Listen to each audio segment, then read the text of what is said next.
আন্তর্জাতিক অঙ্গনে আবারও উত্তেজনা। ইরান হুঁশিয়ারি দিয়েছে যুক্তরাষ্ট্রকে।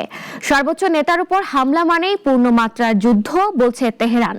ট্রাম্পের মন্তব্যের পর পরিস্থিতি কোন দিকে যাচ্ছে জানবো ডেস্ক রিপোর্টে।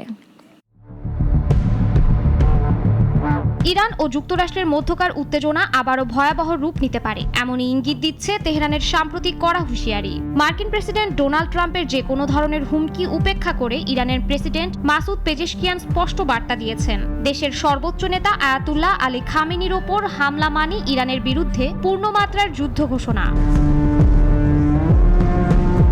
রোববার সামাজিক যোগাযোগ মাধ্যম এক্সে দেওয়া এক পোস্টে তিনি বলেন, খামেনিকে লক্ষ্য করে সামান্য আঘাতও ইরান কখনো সহ্য করবে না। এমন পরিস্থিতিতে যুক্তরাষ্ট্রের বিরুদ্ধে কঠোর ও সরাসরি জবাব দেওয়া হবে বলেও হুঁশিয়ারি দেন তিনি। পেজেশকিয়ানের ভাষায় এটি শুধু রাজনৈতিক সংকট নয়, বরং গোটা অঞ্চলের নিরাপত্তার জন্য মারাত্মক হুমকি।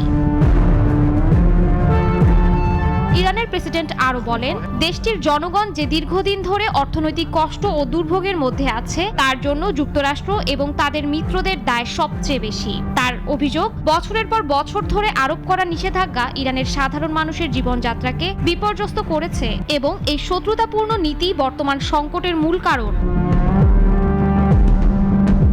এর আগে শনিবার মার্কিন প্রেসিডেন্ট ডোনাল্ড ট্রাম্প প্রকাশ্যে আয়াতুল্লাহ আলী খামেনির দীর্ঘ ৩৭ বছরের শাসনের অবসান চেয়েছেন। তিনি বলেন, ইরানের নতুন নেতৃত্ব খোঁজার সময় এসেছে।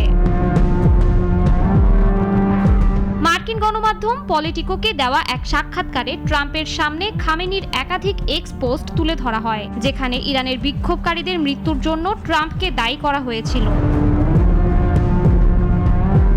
এই প্রেক্ষাপটে ট্রাম্পের বক্তব্যের জবাবে ইরান থেকে এলো সবচেয়ে কঠোর সতর্কবার্তা। বিশ্লেষকদের মতে দুই দেশের এই পাল্টাপাল্টি বক্তব্য মধ্যপ্রাচ্যে নতুন করে বড় সংঘাতের আশঙ্কা বাড়াচ্ছে। এখন দেখার বিষয়, কূটনৈতিক পথে পরিস্থিতি সামাল দেওয়া যায় কিনা, নাকি উত্তেজনা আরও গভীর সংঘর্ষের দিকে এগোবে। শাশ্বতী সরকার, নাগরিক।